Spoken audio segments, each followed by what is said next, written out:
सर्व विद्यार्थी मित्रांना मी जोविटाचा सप्रेम नमस्कार. विद्यार्थी मित्रांनो, आता आपण पाठ नंबर आपला 14वा, ओके, पाठ नंबर 14वा मराठीचा लेसन, पान नंबर 49. पहिल्या पिरियडमध्ये आपण हा पाठ अर्धा पाहिलेला आहे. आता आपण दुसऱ्या भागाकडे वळत आहोत. पान नंबर 50, ओके, दुसरा पान नंबर 50, थर्ड पॅरेग्राफ. म्हणजे असं की माणूस, पशु, पक्षी, कीटक इथपासून आपल्याला सुरुवात करायची आहे.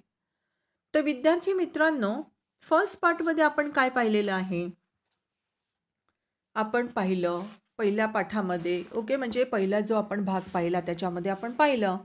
थोडक्यामध्ये मी तुम्हाला सारांश पुन्हा सांगते थोडक्यात, की वृक्ष आणि मानवी जीवन यांचं कसं नातं आहे, अगदी जवळचं, अतूट नातं म्हटलं जातं, नाही का? माणसाचं निसर्गाशी अतूट नातं आहे. तर अशा प्रकारचं हे नातं आहे. मानवाचं जीवन व वृक्ष एकमेकांशी काय आहेत, जडले गेले आहेत. ओके, एकमेकांशी त्यांचा परस्पर संबंध असतो. आणि म्हणून आपण काय करतो, म्हणतो झाडे लावा, झाडे जगवा, नाही का? आपण झाडे लावत असतो, त्यांचं संगोपन योग्य प्रकारे करतो, त्यांना पाणी देतो, त्यांना खत देतो, कारण ह्या झाडांचा आपल्या मानवी जीवनामध्ये अनन्यसाधारण महत्त्व आहे, नाही का? अगदी आपल्या सकाळी उठल्यापासून तर रात्री झोपेपर्यंत आपला त्याच्याशी सहवास येत असतो. मग आपण कशा प्रकारे सहवास येतो ते बघूया. आपण झोपतो तो बेड, स्टडी करायला बसतो ते टेबल, स्कूलमध्ये आपण बसतो, नाही का, डेस्क बेंच वापरतो ना आपण ते, नंतर आपण काय करतो, ब्लॅकबोर्डचा जो सांगाडा असतो, नाही का, तो. अशा अनेक प्रकारे आपलं घराचं जे घर बांधणीसाठी रूफ वापरतो आपण ना, ते रूफ असतं, खिडक्या, दारं, अशा प्रकारे सगळं आपल्याला झाडापासून मिळतं. शिवाय त्याही व्यतिरिक्त लाकूड तर मिळतंच, पण त्याही व्यतिरिक्त आपल्याला चांगली चांगली फळं, फुलं, ओके, विसावा मिळतो, सावली मिळते त्याच्यापासून. काही झाडं औषधी असतात, त्याच्यापासून औषधं बनवली जातात. झाडं आपल्यासाठी पाऊस, पर्जन्यवृष्टी काय करत असतात, आपल्याला जणू काही पाऊस देत असतो झाडं. आणि म्हणूनच काय म्हटलेलं आहे, सगळ्यात पहिलं ना, जर संकट यायचं असेल, म्हणजेच वादळ, ओके, एखादं वादळ यायचं असेल, सुनामीसारखं वादळ, किंवा खूप मोठा भूकंप होणार असेल, किंवा अशी जी नैसर्गिक संकटं आहेत, ती पहिल्यांदा कोणाला कळतात? सगळ्यात पहिली झाडांना. सर्वात पहिलं कोणाला कळतं? नेचर, झाडं, नंतर पक्षी आणि पशुपक्षी, आणि मग मानव, सगळ्यात शेवटी माणसाला कळतं. असं म्हणतात की ही जी झाडं असतात ना, ती झाडं काय करत असतात, आपले दोन्ही म्हणजे त्यांचे जे ब्रांचेस आहेत, फांद्या आहेत ना, त्या फांद्या अगदी वरपर्यंत पोचलेल्या असतात. आणि सगळ्यात पहिलं त्यांना संकटाची चाहूल लागत असते. सगळ्यात पहिली संकटाची चाहूल कोणाला लागत असते? झाडांना, नंतर पशुपक्ष्यांना, आणि नंतर मानवाला. तर अशा प्रकारे आपल्याला जगण्यासाठी, मानवाला जगण्यासाठी लागणारा जो प्राणवायू आहे, तो सुद्धा झाडच मिळवून देतात. अशा नाना प्रकारे आपल्याला जर झाडं, फक्त माणसालाच नाही तर पशु, प्राणी आणि छोटे कीटक जे असतात ना, त्यांना सुद्धा आपण पाहिलेलं आहे ना, अगोदर पाहिलं आपण पाठामध्ये. तर माणसाचं जीवन हे असह्य आहे, झाडाशिवाय काय आहे, निर्विकार आहे. ओके, आपण जगूच शकत नाही, सृष्टी निसर्गाशिवाय, झाडापानांशिवाय जगूच शकत नाही. ओसाड माळरानावर आपल्याला पाठवलं तर आपण राहू शकतो का? नाही राहू शकत ना. तर अशा प्रकारे झाडं काय असतात, आपल्यासाठी जीवनदायी असतात. लेखकांनी म्हणून पाठाचं नाव दिलेलं आहे जीवनदायी झाड. ओके, जीवन देणारं झाड. जीवनदायी म्हणजे जीवन देणारं, प्राणवायू देणारं. आणि अशा प्रकारे त्याची जगण्याची इच्छा प्रत्येकाला असते, नाही का? जगण्याची इच्छा. पाणी, ओके, आपण म्हणतो ना, जीवन म्हणजे पाणी, कारण पाणी काय करतो, आपली तहान भुगवत असतो. तहान शमवत असतो. आपण असह्य होतं, उन्हातून जातो त्यावेळेला आपल्याला कधी एक घोट पाण्याचा मिळेल ह्यासाठी आपण काय करत असतो? पाणी, जीवन, हे जीवन जे आहे हे या निसर्गातून मिळत असतं आणि निसर्गामुळेच पाऊस पडत असतो, हे लक्षात ठेवायचं आहे, विसरायचं नाही. मग अनेक प्रकारचे पशु पक्षी झाडावर विसावा घेतात, घरटी बांधतात, बिळामध्ये साप राहतात, कीटक राहतात आणि अशा प्रकारे त्यांच्या आश्रयाला सुद्धा जंगलामधलं म्हटलं आपण तरी कुत्रे म्हणा, रानटी जनावरं जी असतात, कुत्रे वगैरे, भटकी जनावरं, अशी गाय, कुत्री अशी आपल्याला झाडाखाली दिसतात नाही का, विसावा घेतल्यात असलेली. आणि अशाच प्रकारे लेखकांकडे जे कडुलिंबाचं झाड आहे, कडुलिंबाचं नाही सॉरी, लिंबाचं झाड, ओके, त्याच्यावरती अनेक प्रकारचे काय झालेले आहेत, जीवजंतू काय झालेले आहेत, विसाव्यासाठी आलेले आहेत. ओके, तर अशा प्रकारे झाड त्यांना दिलासा देतं किंवा सर्वांना हवावंसं वाटतं, फक्त मानवालाच नाही तर सगळ्या प्रकारच्या पशु पक्ष्यांना. ओके, तिथे चिमण्या आहेत, मधमाशा सांगितलेल्या आहेत, मुंग्या आलेल्या आहेत, गोगलगाई आलेल्या आहेत, कुत्रे रात्री विसावा घ्यायला येतात, सापाची कात पडलेली आहे, म्हणजे सापाने सुद्धा तिथे थंडाव्यावर येतो. अशा प्रकारे सगळे प्राणी येत आहेत सावलीमध्ये, ओके, विश्रांती घेण्यासाठी.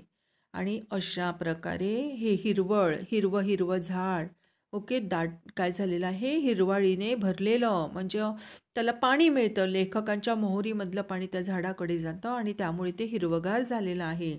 बाकीचा प्रांत सगळा सुकलेला आहे, मात्र हे झाड पिक्चरमध्ये बघा, टेक्स्टबुकमध्ये फोटो दाखवलेला आहे ना, त्याच्यामध्ये बघा. अशा प्रकारे सर्वांच्या उपयोगी पडणारे हे झाड, ओके, आणि म्हणून सर्वांना दिलासा देणारं, थंडावा देणारा, विश्रांती घेण्यासाठी उपयुक्त राहणारं किंवा सगळ्यांना सामावून घेणारं, ओके, सगळे म्हणून पशुपक्षी त्याच्या अवतीभोवती गोळा होतात आणि सगळ्यात महत्त्व म्हणजे समृद्धीची भावना जगवणारं. त्याला कंटिन्युअस फळं येत आहेत, रसाळ फळं, मोसंबी येतात आणि गावची सगळी जाणारी येणारी लोक त्याची मोसंबी, ओके, घेऊन जातात आणि तरी ते देतच राहतं. लोक येतात, गावची लोक येतात आणि घेऊन जातात. कोणा एका स्त्रीनं, ओके, दक्षिणात्य स्त्रीनं ते लावलेलं होतं आणि त्याच्याभोवती कुंपण केलं नव्हतं, आपण बघितलेलं आहे. आणि अशा प्रकारे लोक येतात, रस्त्यावरून जाणारी त्याची फळं तोडून नेतात आणि ते देतच असतं. देत आपल्याला झाड जणू काही आपल्याला मंत्र देतं. काय देतं मंत्र? की जसं मी स्वतःला काही ठेवत नाही, मी स्वतःजवळ काही ठेवतो का? नाही. झाड स्वतःला काय फळं येतात ती झाडं खातो का? नाही. फुलाचा सुगंध झाडाला मिळतो का? नाही. ते त्याचं लाकूड म्हणा किंवा ती औषधी असतील तर ती औषधी वनस्पती ते आपल्यासाठी देत असतं. म्हणून झाडाकडून आपल्याला एक मंत्र शिकायचं आहे, देत राहा, ओके, देत राहा, देत राहा, देणाऱ्याने देत जावे, अशा प्रकारे. तर अशा प्रकारे हा समृद्धीचा मंत्र, ही भावना आपल्याला झाडापासून लेखकांनी खूप सुंदर नाव दिलेलं आहे बघा या पाठाला, जीवनदायी झाड. ते झाड ते कसं होतं, सगळ्यांना जीवन देणारं आणि म्हणून, ओके, सगळ्यांना जगवणारं, सगळ्यांना विसावा देणारं आणि म्हणून ते एक केंद्रस्थान बनलेलं होतं पशुपक्ष्यांचं, नाही का. तर असं हे केंद्रस्थान लेखकांनी ह्या पाठामध्ये आपल्याला वर्णून सांगितलेलं आहे किंवा अशा ह्या झाडाचं महात्म्य आपल्याला सांगितलेलं आहे आणि त्याप्रमाणे आपल्याला झाडं जगवायची आहेत, झाडं जगवली पाहिजेत, झाडं लावली पाहिजेत, त्याची निगराणी राखली पाहिजे आणि अशा प्रकारे आपल्याला अशी ही सुंदर जीवनदायी झाडं जगवून आपल्या सृष्टीचं संरक्षण करायचं आहे, आपल्याला सृष्टीचं संरक्षण करायचं आहे. हेच ह्या जीवनदायी झाड या पाठातून लेखक भारत ससाणे ॲक्च्युली त्यांचं नाव टेक्स्टबुकमध्ये सासणे आहे आणि इतर ठिकाणी त्यांचा ससाणे किंवा सारणे म्हणून उल्लेख केला जातो. काही हरकत नाही, आपण सासणेच लिहूया. हां, तर लेखक अशा प्रकारे आपल्याला सासणे, ओके, काय सांगत आहेत, लेखक झाडाचं महत्त्व सांगत आहेत. तर आता आपण चला पुढे जाऊया.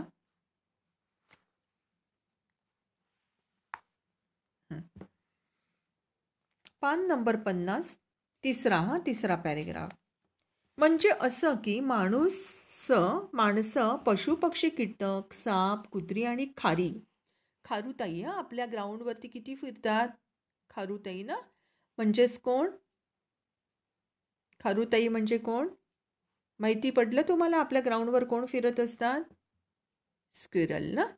तर बघा, गोगलगाई अशा सगळ्यांनाच ते आकर्षून घेत असे. आकर्षून म्हणजे जणू काही प्रेमाचा जिव्हाळा जणू काही त्यांचा निर्माण झाला होता ह्या पशुपक्ष्यांमध्ये, कीटकांमध्ये आणि झाडामध्ये. भोवतालच्या भोवतालच्या काय सांगितलेलं आहे बघा, कहिलीतलं. कहिली मीन्स वॉट? तर कहिली होणे म्हणजे आपल्या अंगाची लाही होते नाही का उन्हाळ्यामध्ये. ओके. तर अशा प्रकारे आपल्याला उष्णतेने अंगाची काय होते, लाही होते, गुदमरल्यासारखं होतं, थकवा जाणवतो ना, त्याला काहिली म्हटलेलं आहे. अधोरेखित करायचंय. काहिलीतलं विसाव्याचं आणि आनंदाचं जणू आशीर्वादमय आश्वासन आणि जगण्याचा दिलासा, असं हे सुंदर अशा ह्या उकाड्यामध्ये विसाव्याचा आनंद देणारं ठिकाण, आशीर्वाद देणारं, ओके, आश्वासन जगवणारं असं हे ठिकाण. इतकं महत्त्व त्या झाडेला आलेलं पाहून मी चकित होऊन गेलो.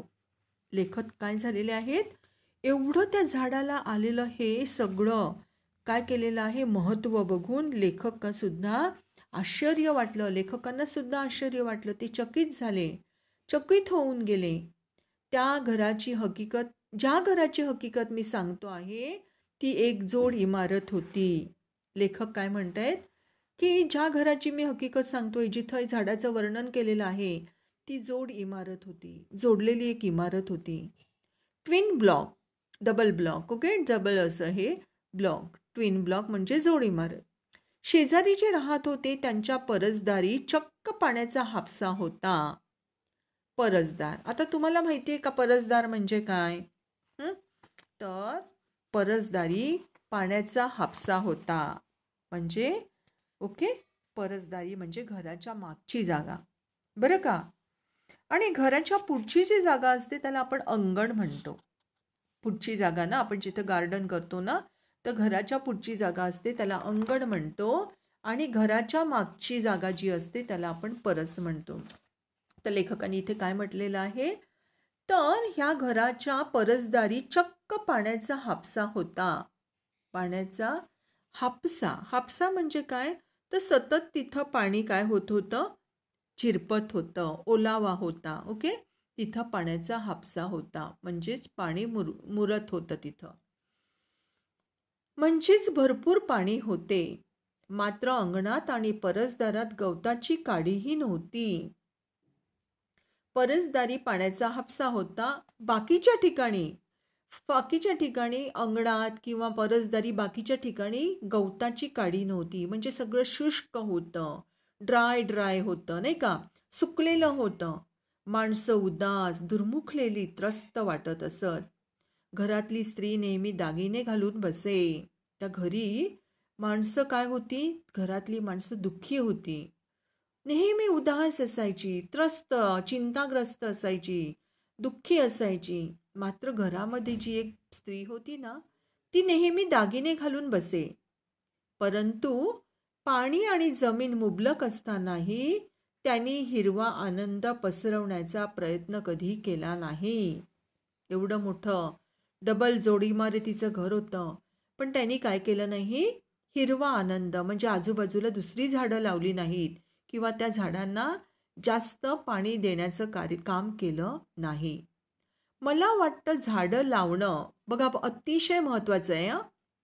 लेखक काय म्हणतायत, मला वाटतं झाडं लावणं, ते जगवणं, त्याद्वारे दूरवर आनंदाचे आणि आश्वासनाचे संगीतमय संदेश पसरवणं आणि सर्व सजीवांचे आशीर्वाद घेणं ही एक प्रवृत्तीच असावी लागते.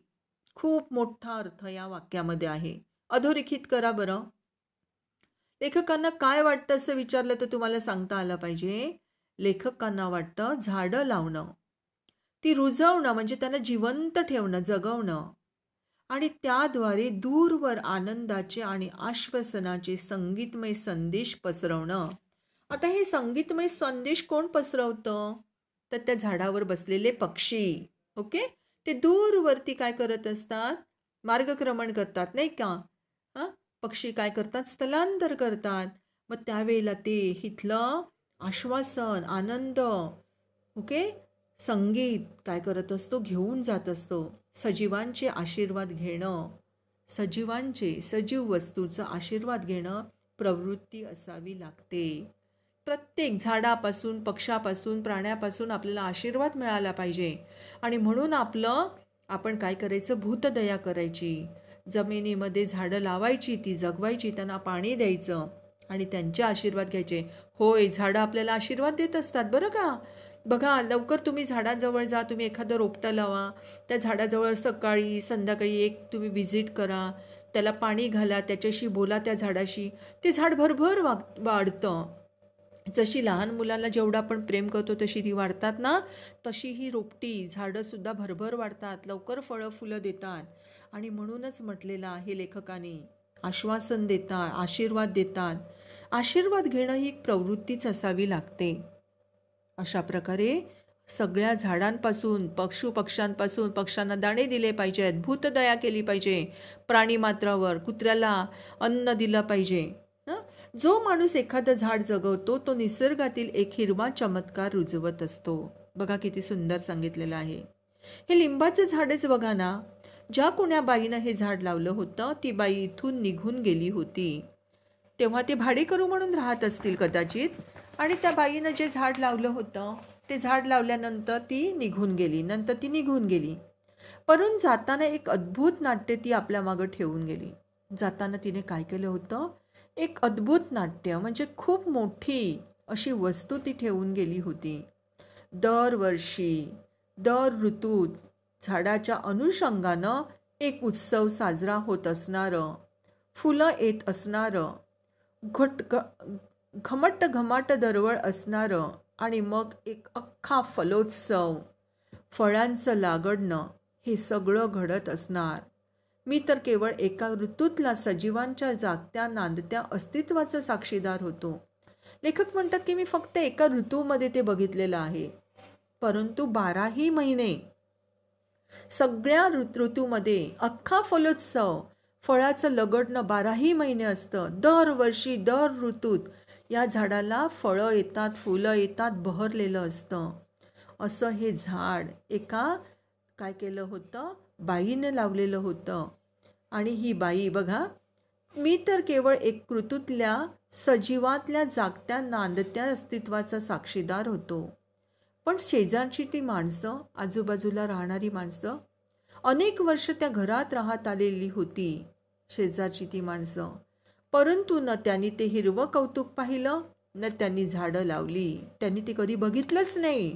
रस घेऊन त्या झाडाची फळं खाल्ली, मात्र त्या झाडाचं निरीक्षण केलं नाही. झाडाला एवढी भरघोस फुलं येतात, फळं येतात, त्यांचं निरीक्षण केलं नाही, फक्त फळं काढून घेतली. ना त्यांनी फुलं फुलवली, ना निसर्गातला आनंद त्यांच्या मनात कधी पोचल्याचं मी पाहिलं नाही. पण हे आजूबाजूची घरामधली माणसं अगदीच कशी होती, निष्ठुर होती, निर्दयी होती जणू काही. त्यांनी कधी अशा प्रकारची झाडं लावण्याचा प्रयत्न केला नाही की एवढं सुंदर झाड इथं रुजतं, जगतं, एवढं फळ देतं, मग दुसरी पण रुजू शकतात त्यांना पाणी दिलं तर. म्हणून कदाचित ती माणसं त्यांच्या परस अंगणासारखीच उदास, भकास, तपकिरी अशी वाटत राहिली मनानं. बघा किती सुंदर वर्णन केलेलं आहे लेखकाने. काय म्हणत आहे की जसा निसर्ग वृक्ष आहे किंवा उदास आहे, तशीच ही माणसं वृक्ष आहेत, उदास आहेत, भकास आहेत. का? कारण आजूबाजूचा निसर्ग, आनंद, निसर्गातला आनंद त्यांनी कधी पाहिलेलाच नाहीये. आनंद लुटण्याचा प्रयत्न केला नाही, कधी चांगली झाडं लावली नाही किंवा ती जगवली नाहीये. आणि म्हणून लेखकाने ही उपमा वापरलेली आहे. ते झाड लावणारी, नेक्स्ट पॅरेग्राफ. विद्यार्थी मित्रांनो, तुम्ही शब्दाचे अर्थ लिहून घ्या बरं का.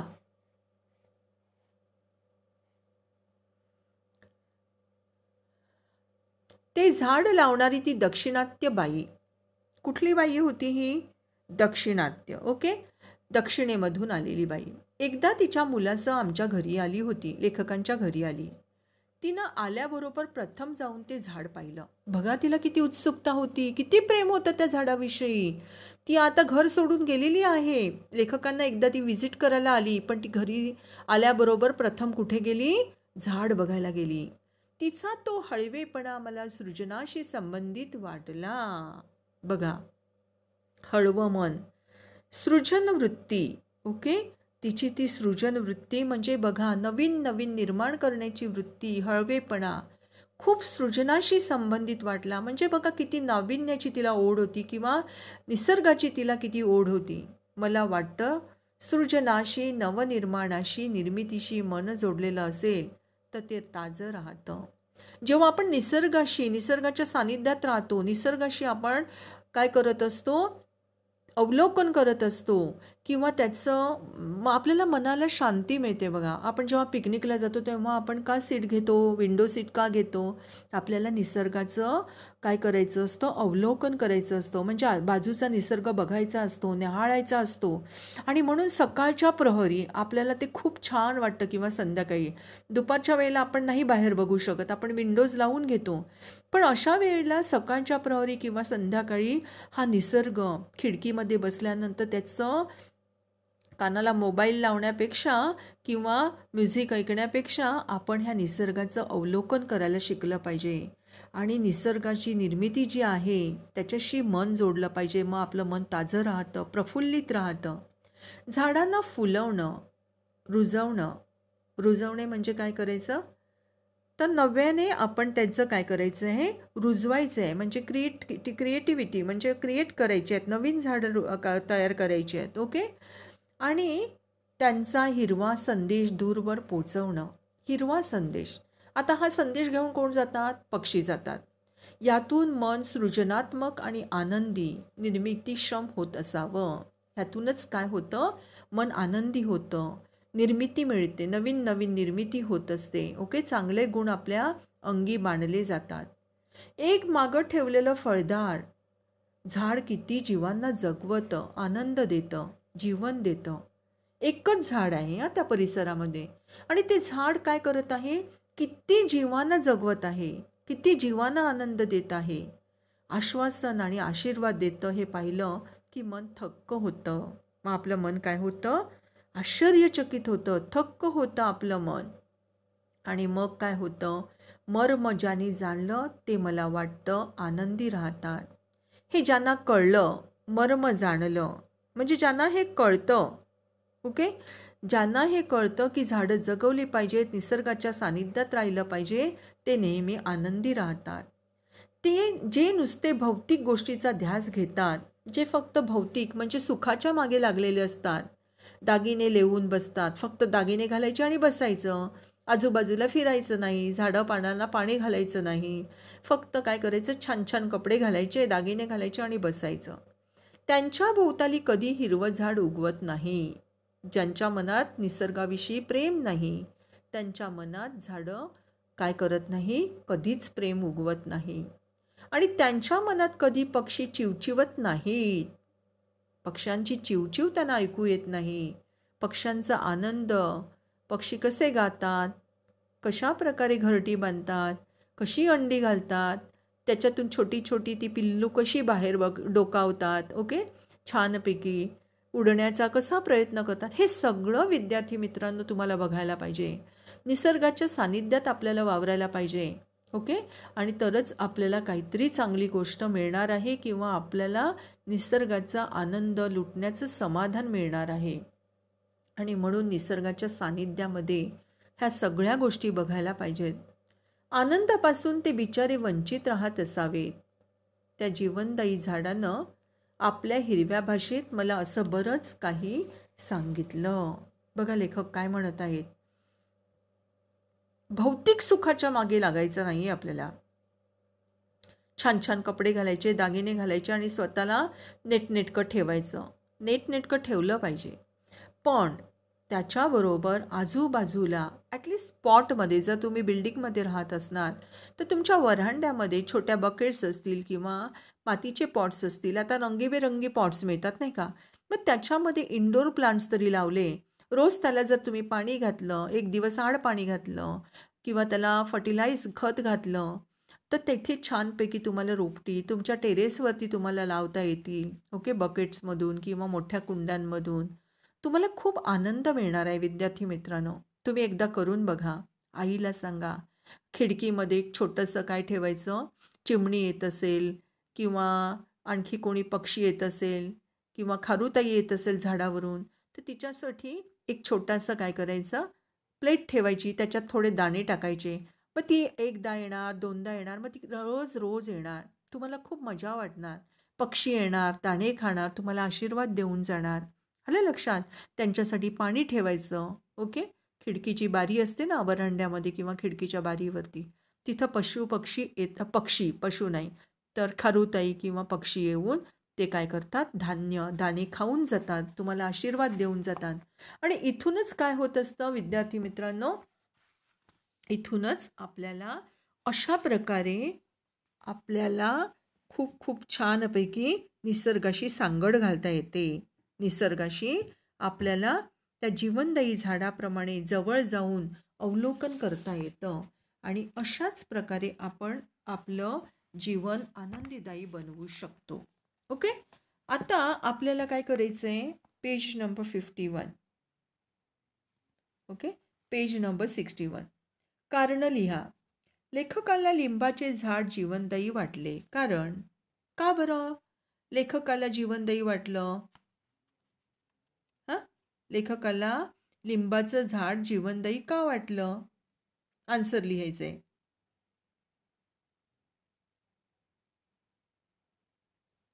कारण लिहा बरं, आन्सर लिहा.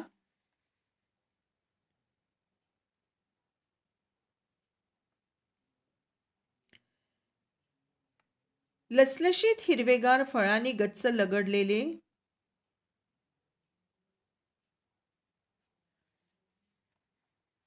लसलशीत हिरवेगार फळांनी गच्च लगडलेले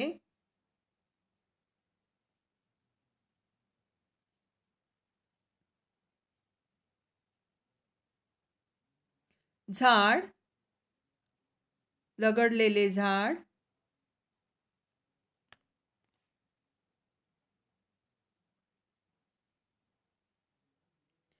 भोवतालच्या सजीवांच्या दिलाशाचं केंद्र झालं होतं. भोवतालच्या सजीवांच्या दिलाशाचं केंद्र झालं होतं, म्हणून लेखकांना ते जीवनदायी वाटलं.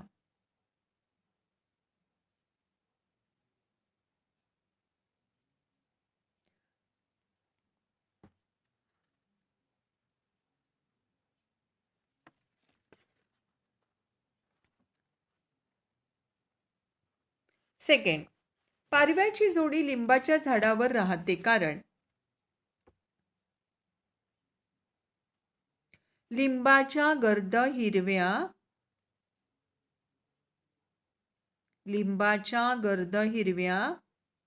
आश्चर्यात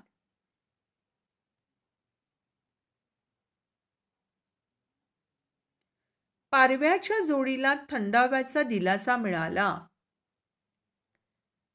पारव्याच्या जोडीला थंडाव्याचा दिलासा मिळाला म्हणून. नंतरचा क्वेश्चन आहे कार्नेलियामधला 3रा नंबर. लेखकाला खिडकी लावून घ्यावी असे वाटले. कारण का बरं लेखकांना खिडकी लावून घ्यावीसे वाटलं? कारण लिंबाच्या झाडाच्या फांदीवर मधमाशांचं पोळं रचलं जाऊ लागलं. मधमाशांचं पोळं. ओके, हनी बीज काय करतात, छानपैकी मधमाशी पोळं बनवते ना. मधमाशांचं पोळं रचलं जाऊ लागलं आणि मग ह्या मधमाशा दंश करतात. ओके, त्या दंश करतील या भीतीने. त्या दंश करणार, खूप त्रास होतो बरं का. त्या मधमाशीने दंश केला ना, चावा घेतला ना आपल्याला, तर खूप त्रास होतो. आणि म्हणून हे लेखकांना माहिती होतं आणि म्हणून माशा दंश करतील या भीतीने लेखकाला खिडकी लावून घ्यावीशी वाटली.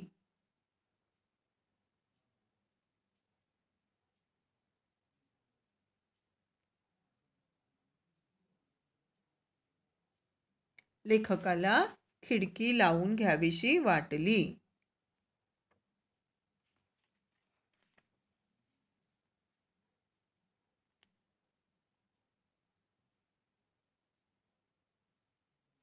नंतर नेक्स्ट क्वेश्चन आहे, पाठातील नाददर्शक शब्द चौकट पूर्ण करा.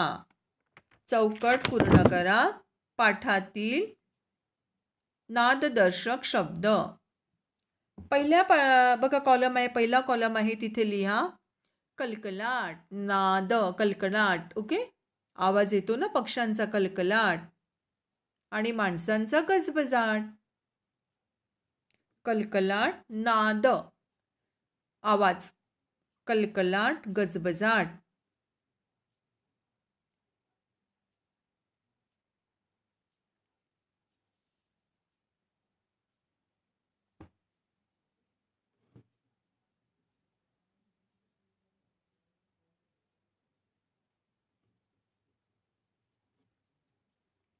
कलकलाट, गजबजाट.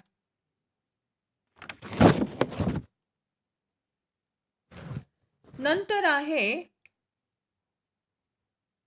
नेक्स्ट क्वेश्चन काय आहे बघा, लिंबाच्या झाडाला खालील वैशिष्ट्ये कोणी प्राप्त करून दिली. खालील काय केलेलं आहे, लिंबाच्या झाडाला खालील वैशिष्ट्ये कोणी प्राप्त करून दिली. तर त्याचा आन्सर आपल्याला काय लिहायचं आहे बघा, संगीतमय झाड. संगीतमय झाड असं का म्हटलं आहे झाडाला, कोणी त्यांना वैशिष्ट्य प्राप्त करून दिलं संगीतमय झाडाचं. पक्षी येऊन काय करत होते, कलकलाट करत होते, किलबिलाट करत होते ना, म्हणून लिहायचंय आन्सर संगीतमय झाड. त्याच्या पुढे लिहा चिमण्या, बुलबुल असे अनेक पक्षी आले होते नाही का, तर म्हणून लिहायचे चिमण्या व इतर पक्ष्यांनी. चिमण्या व इतर पक्ष्यांनी.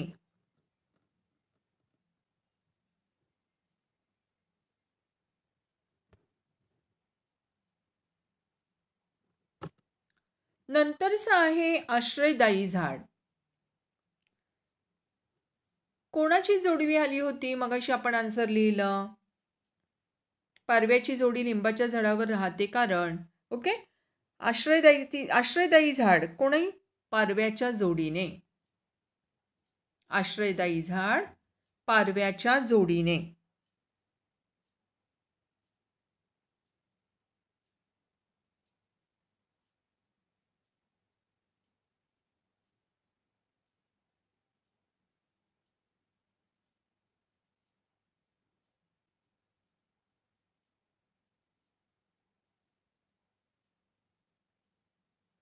नंतर आश्वासक झाड. आश्वासक झाड.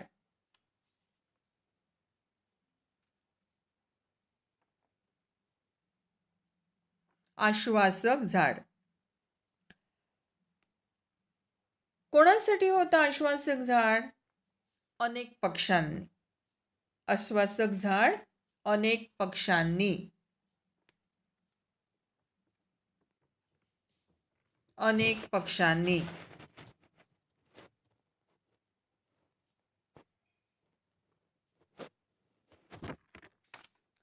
नंतरचं आहे जीवनदायी झाड.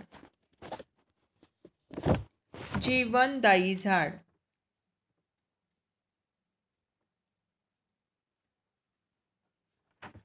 जीवनदायी झाड लिंबाच्या फळांनी. जीवनदायी झाड लिंबाच्या फळांनी. आता नंतरचा क्वेश्चन जो आहे, क्वेश्चन नंबर 4, परसदार या शब्दापासून 4 अर्थपूर्ण शब्द तयार करा. परसदार.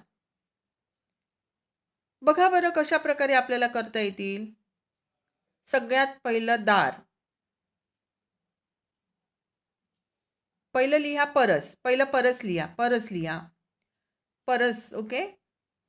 मागची जागा. दार. डोर.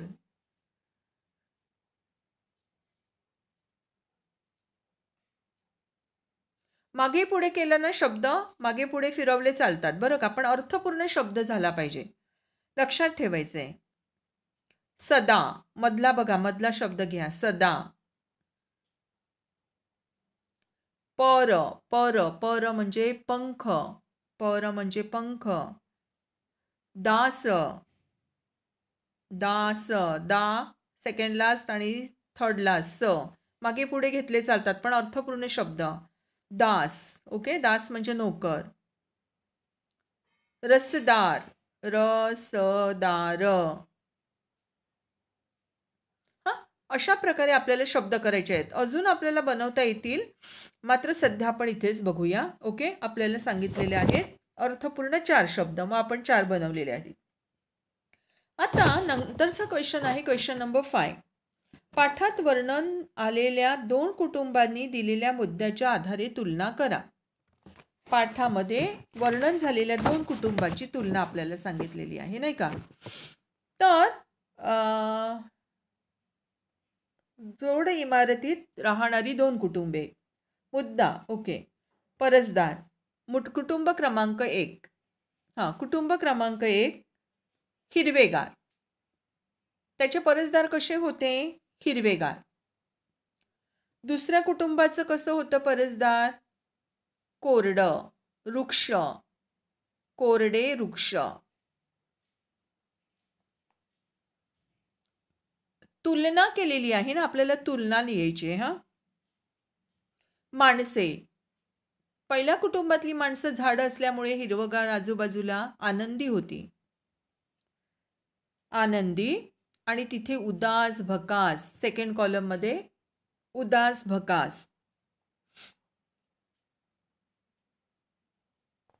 नंतर स्त्रिया. कशा होत्या स्त्रिया? पहिल्या कुटुंबातल्या हळव्या, आनंदी, निसर्गप्रेमी. ओके. हळव्या, आनंदी.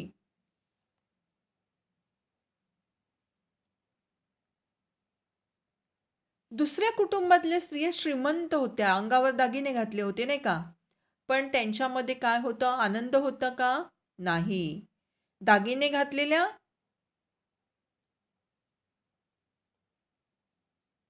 दुःखी, त्रस्त.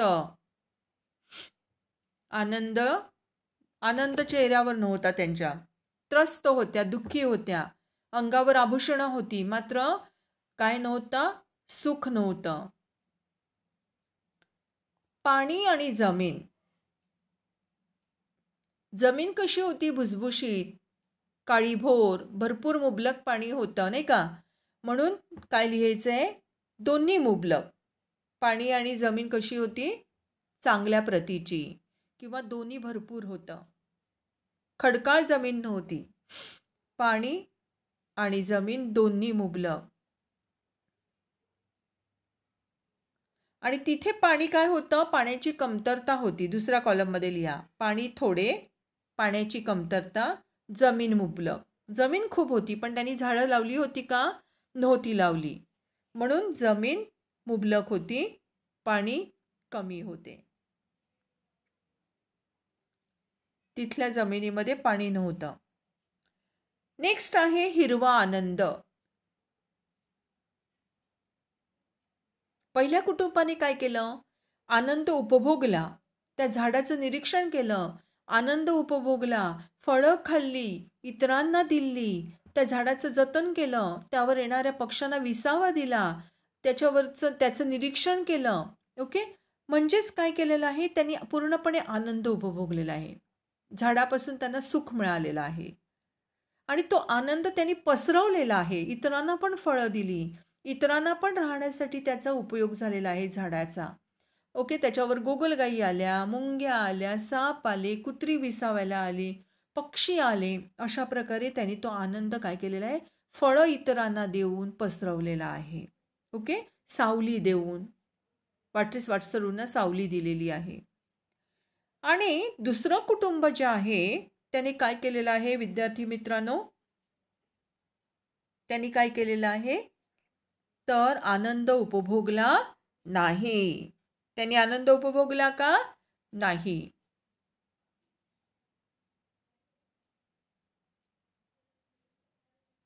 आनंद उपभोगला नाही, आनंद पसरवला नाही. आनंद उपभोगला नाही, आनंद पसरवला नाही.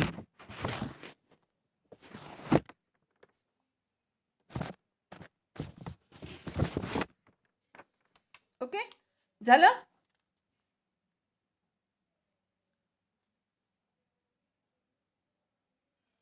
आता आपल्याला नेक्स्ट क्वेश्चन घ्यायचा आहे. Question number 6. चूक की बरोबर ते लिहा. परसदारी पाण्याचा हापसा असलेल्या शेजाऱ्यांची बाग फुललेली होती. 3rd number. परसदारी पाण्याचा हापसा असलेल्या शेजाऱ्यांची बाग फुललेली होती. चूक आहे बरं का हे. त्यांची बाग फुललेली नव्हती. चूक. नंतर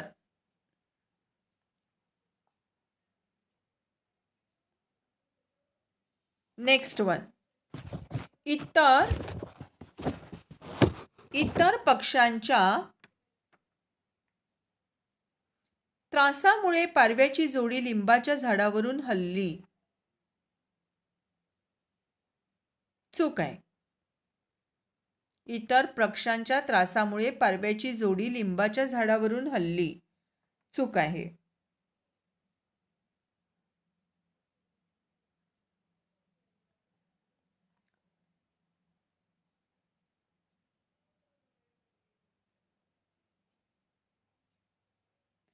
नेक्स्ट क्वेश्चन आहे. लिंबाचं झाड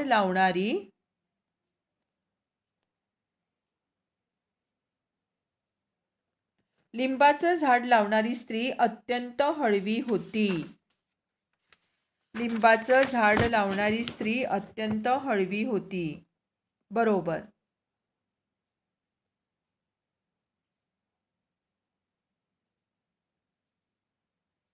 तिसरा आन्सर आहे बरोबर.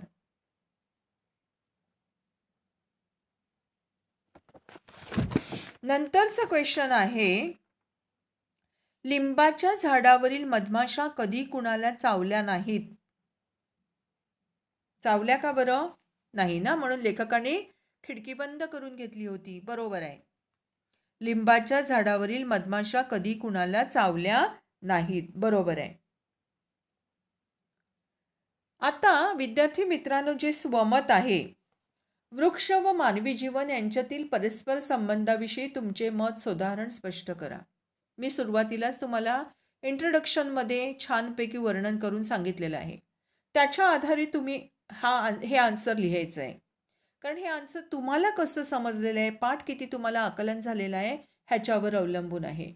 आणि दुसरा क्वेश्चन आहे. झाड सजीवांसाठी जीवनदायी केंद्र कसे बनू शकते, विधान स्पष्ट करा. आलं लक्षात? तर तुम्ही हा दोन्ही स्वमतचे क्वेश्चन्स तुम्ही लिहायचे आहेत. आणि जी अभिव्यक्ती तुम्हाला दिलेली आहे, लेखकाच्या मुलाने पारव्याच्या जोडीचा आश्रय त्याचे घरटे वारंवार पाहिल्यामुळे पारव्याचे जोडपे हळूहळू दिसेनासे झाले. ही घटना तुम्हाला काय सांगते ते स्पष्ट करा. म्हणून आपण काय करायचं आहे, मी तुम्हाला सांगितलं होतं त्यावेळेला, मला वाटतं की सांगितलं माहीत नाही, पण ज्या वेळेला पिल्लू घातली जातात किंवा पक्षी अंडी उबवतात त्यावेळेला त्यांना डिस्टर्ब करायचं नसतं. त्यांना डिस्टर्ब केलं ना तर ते काय करतात, त्या पिल्लांचा स्वीकार करत नाहीत. छोट्या बाळांना जेव्हा आपण हात लावतो ना त्या पक्ष्यांच्या पिल्लांना, तेव्हा ते पक्षी त्या बाळाचा स्वीकार करत नाहीत. म्हणून त्या पक्ष्यांना हात लावायचं नाही, डिस्टर्ब करायचं नाही. तर त्यांच्यासाठी ते एक संरक्षण कवच त्यांनी जे निर्माण केलेलं असतं ते जपून ठेवायचं, त्याला बघायला जायचं नाही. ओके. मग त्रास होतो त्या बाळांना छोट्या किंवा पक्ष्यांना. मध्ये काय होतं, त्याचं जो पिरियड असतो त्या पिरियडमध्ये त्याला डिस्टर्ब केल्यामुळे कोणताही पशु म्हणा पक्षी म्हणा त्यांना काय असतं, आराम हवा असतो. आणि म्हणून आपण तिथं जायचं नाही आणि त्यांना डिस्टर्ब करायचं नाही, हे आपल्याला शिकायला मिळतं, नाही का?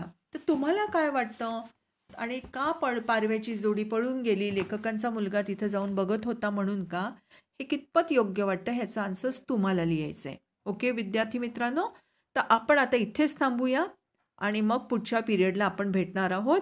तोपर्यंत धन्यवाद.